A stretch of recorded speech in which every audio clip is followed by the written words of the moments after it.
Hello again and welcome to another Warhammer 40k Mordy and Glory video, and we are doing an after battle report. So this video is going to be the deep thoughts that Simon and I have after our recent game where Simon used Hybrid Guard for the first time and I used Chaos, the new Chaos Codex for the first time, specifically with the Alpha Legion. Now if you haven't seen the battle report, then there will be lots of spoilers in here, so just be aware of that. If you don't want to know what happened in the game, it was a very close one.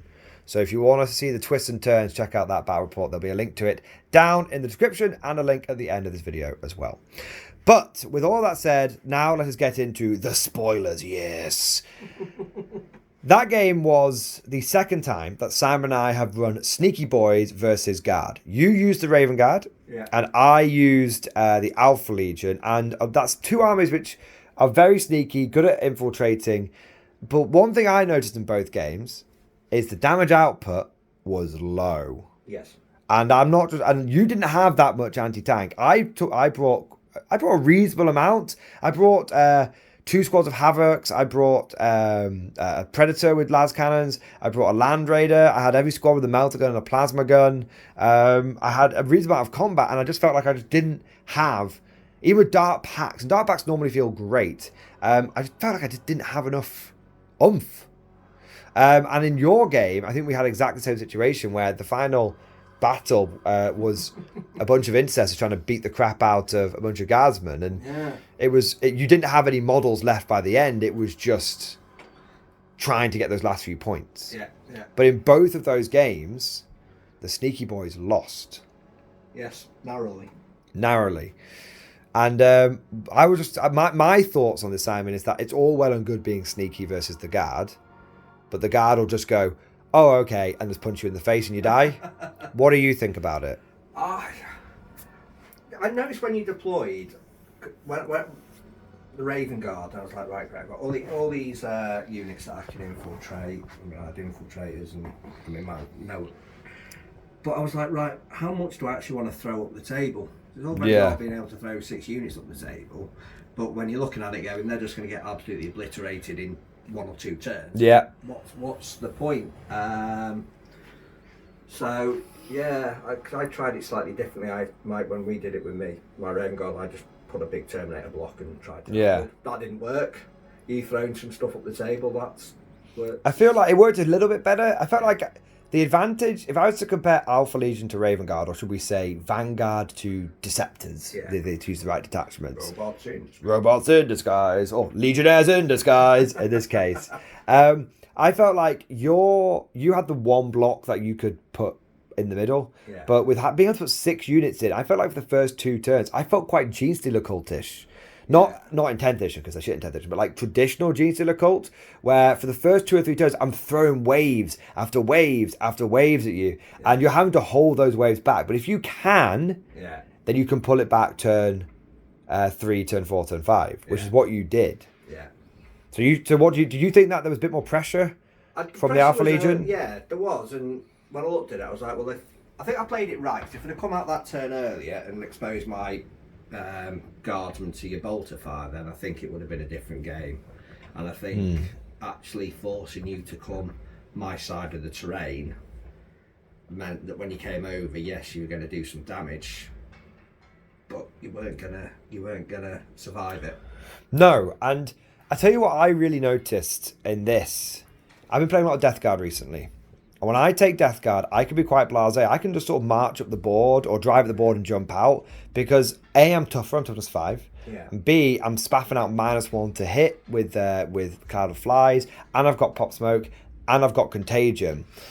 And I do my Plague Marines do a shitload of damage.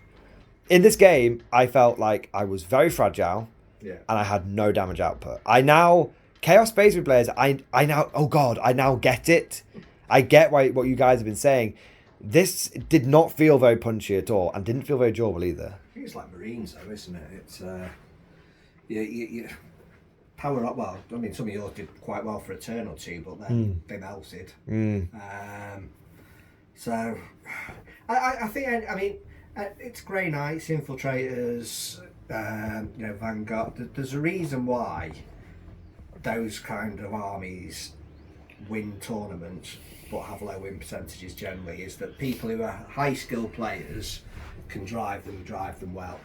So yeah. Your Grey Knights, your the Necrons one that jump around.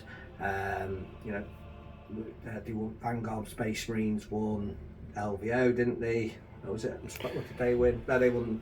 They won something big, yeah. So I think a high skill player can drive those lists very, very well, but then the average Joe, it's not quite as straightforward, and your mistakes hit you in the face very quickly. My issue with these sneaky lists, and I learned this facing off against the Tyrannid sneaky one. I'm not sure what it's called, but it's the one that lets you infiltrate and there's neurolictors all over the place. My issue is, I learned facing that it's all, someone could try and bamboozle you and, oh, I can infiltrate this and I can move away when you move away. And then if you go, oh, okay, I'll just come and kill you then. If someone, this is the issue I've got with the sneaky lists, right? With the sneaky detachments. Every single time I've faced one, when I've basically gone, I refuse to get bamboozled and I am going to ram my tanks down your fucking throat. It's like the sneaky list suddenly just falls apart because it's like, oh shit, I can't kill these tanks because I'm sneaky. I'm not killy.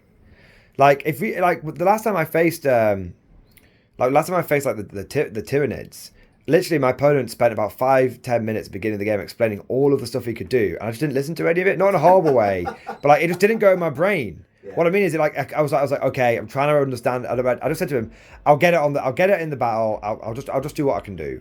Because it was crazy, all the stuff he could do, and he was a nice guy. He was trying to make sure that I wasn't get gotcha. Don't worry, there wasn't any negativity on either side. But I literally he went, oh, I can make this loan up 3 inches, and went, well, I'll just drive my Rogal Dawn an inch away then. And he was like, he said to me, I've never seen someone be so aggressive with tanks. And I'm like, I figured out after turn 1 you had no damage output. Yeah. So then I just went balls to the wall against you. Yeah. And I've noticed this in 3 separate sneaky situations now. If you just refuse to give in to their sneakiness, you can just overwhelm them with pure brute force. Yeah, I think if I was running my preferred Imperial Guard list, if you had Mac here, I'd have been much more aggressive. 100-0. Yeah. Maybe 10 points of painting. 10 points of painting. Yeah, you have to factor in that I'm a flaming idiot, and but if I was running my Met Guard, I would have just gone, right, you know what, I'm going straight up the table. Yeah. 3 Hellhounds. Oh, I can't kill them. Yeah. Oh, yeah. Speaking of the Hellhound, that 2-up save. That thing was on the. That thing out-killed my Land Raider. It's wild, man. I think I know we said that 345 points for 3 of those. Yeah, 100%. I'm all on Team Hellhound now. Yeah. I used to be anti-Hellhound. Now I'm on Team Hellhound. Ignore cover, AP2. Yeah. And also, people are scared shitless of it. It is very psychological. I've had quite a few people. For every time I've ever put one down in a tournament, someone's gone, oh, I better get rid of that quickly. I'm like, okay. Good luck. Good luck with that. Because I'm going to pop smoke. It is funny when someone uses my own spells against me. When you use pop smoke against me, when you used... that felt good. I thoroughly enjoyed that one. 2 turns, man. Just didn't kill a hellhound. Yeah. Thoroughly enjoyed it. I was like, yes, this will teach us. It's such a good strategy on popping smoke. It is, in my opinion, the most underappreciated stratagem in the game. You've come to loathe it, and you've also come to love it when you've used it yourself in this one battle. But when you get this is what I've been saying to you for a while, man. You need to get Dem Steel Legions out. You need to get them on the tournament scene. Yeah. I think. Are you starting to see it? You starting to feel it?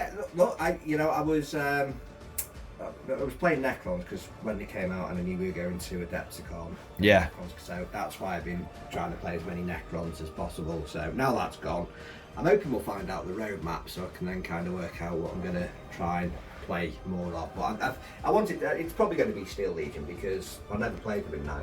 And we were saying earlier off camera, I came back into the hobby a month after 8th edition Steel Legion Codex. Yeah.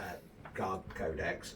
9th was a complete and utter car crash for Guard, and so I mean, for me, it feels like Guard have not had a new Codex for 6 years. Yeah, easily. You know, apart from like, it's almost like 9th edition was a bit of a supplement for a month. Yeah, basically. That's kind of how it feels a bit. So it would be. I'm looking forward to getting them out. Like I said, I think we should go to double tournament, man. Yeah. There's one nearby. Is there? There's a one at Element. Right. And double Steel Legion, man. What date's that? It's generally around. That's what I mean. They run it there semi-regularly. So I'll keep an eye out for it. Don't you book a bloody holiday at the time. Sam was always on bloody holiday. It's my job. That sounds like a good job. But yeah, don't. But then I think we should go.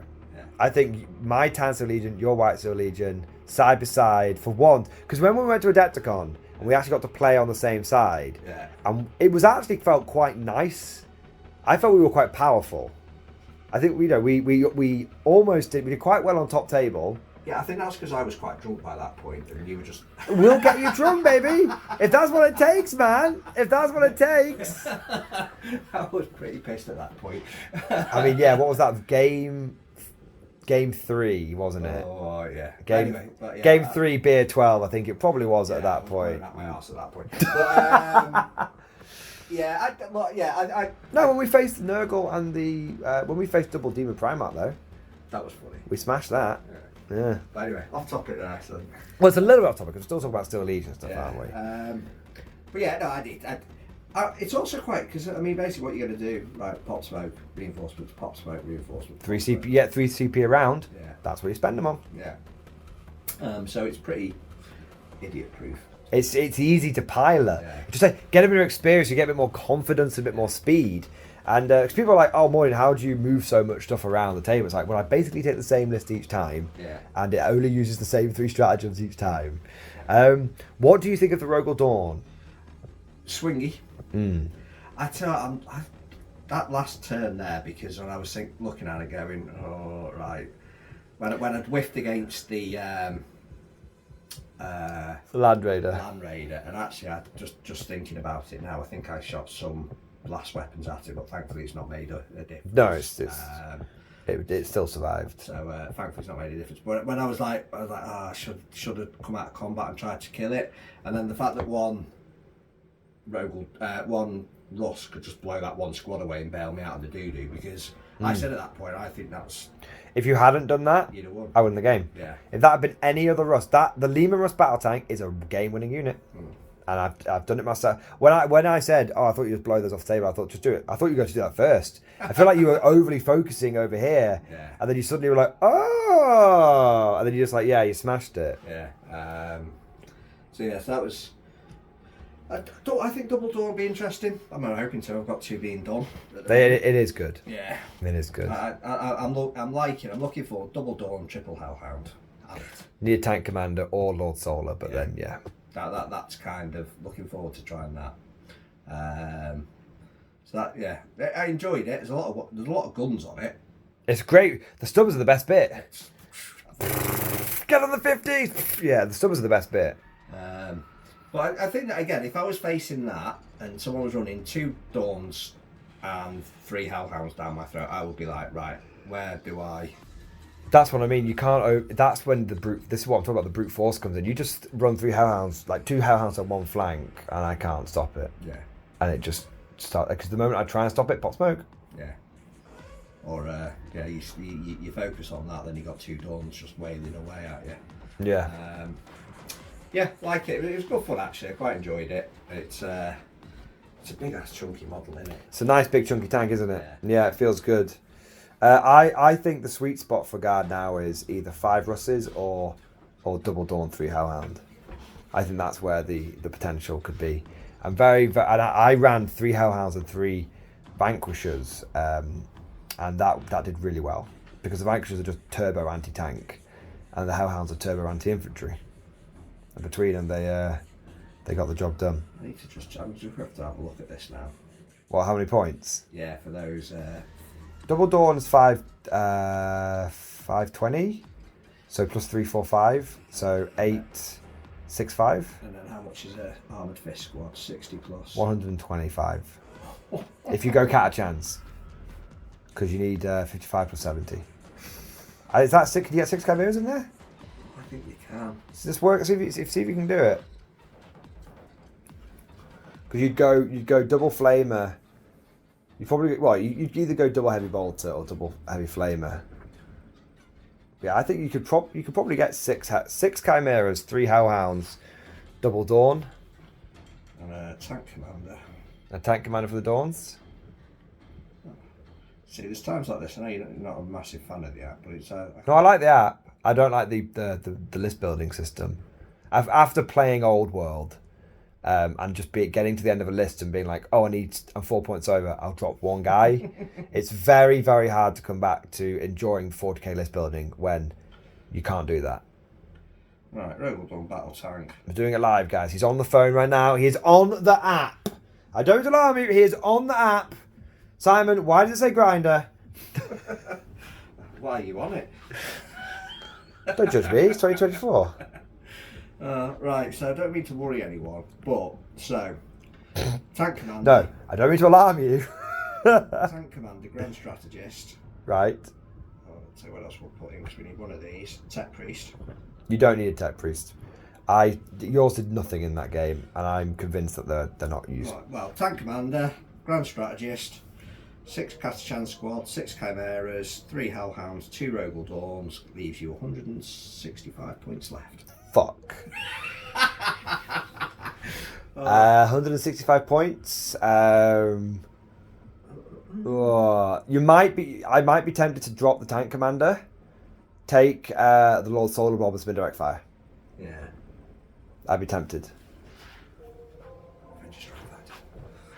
Avenger Strike Fighter. But you've got enough points left over there to put in. Like a Cyclops and 2. Yeah, you need something to hold your own objectives as well. Cyclops and 2 mortar teams. Yeah. Something like that. But that's spicy. Oh yeah. Very spicy. It's not win you many friends. Yeah, I'd like it. I'd like it. So maybe that's the list you take to the tournament. Have a few practice games down here. Maybe that's the list I'm bringing next time you want me to bring guard. Yeah, do it, man. Do it. I'll be bringing Iron Warriors and. Got a good feeling about them. I've not read anything about the Chaos Codex, to be honest. So it's -1 to wound. Yeah. When something is stronger than you. Yeah. So basically, you can only ever win on a 3 at best, and most time you win on 4s. Bloody hell. Yeah, it's pretty. So I did have a look at a few bits and pieces, but because I like Night Lords, and then I realised they were going to be crap, so I was like, right, not interested. Yeah, I feel like double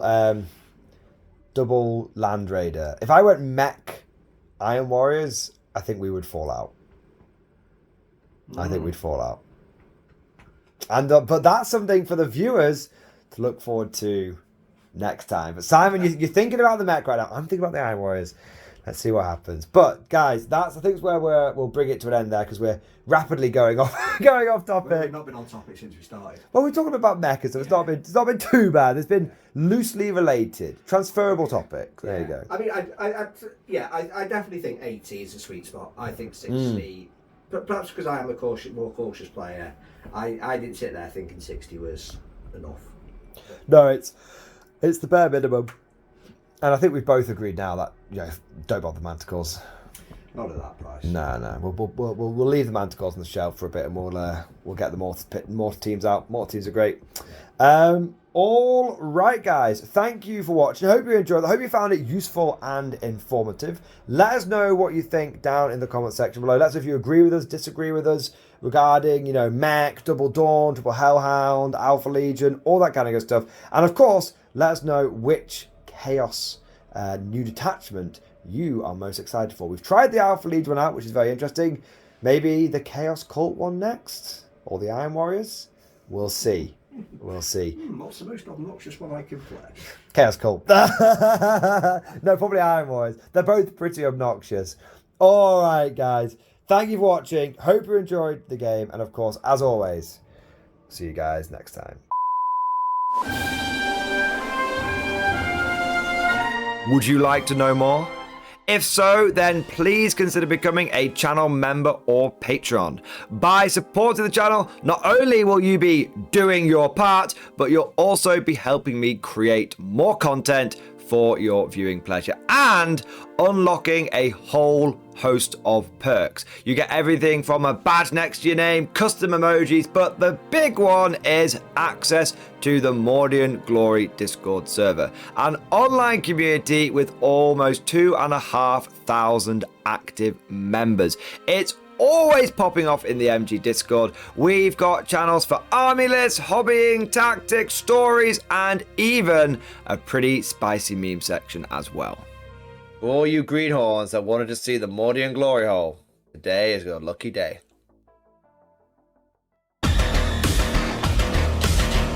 And joking aside, I do want to say a massive thank you to all of the current channel members and patrons. You guys are amazing. Truly the lifeblood of the channel. I could not do Mordian Glory full time without the incredible and generous support of my members. So thank you guys so much. And last but certainly not least, I want to say a personal thank you to all of my top tier Patreons. These are the War Masters, the people who have truly gone above and beyond the call of duty. So a heartfelt thank you to Alex Dengal, Bon Vert, Mad Larkin, Marcus Roberts, Mark Panconi, RJ Scorpion, Swordfish Trombone, Try Again Bragg, John Stubbs, Nick Walsh, Diesel Fox, and August Barney. Seriously guys, thank you from the bottom of my heart. Your support is incredible and it makes a huge difference. Thank you so much. That's all for now. Hope you've all enjoyed today's video, and of course, as always, see you guys next time.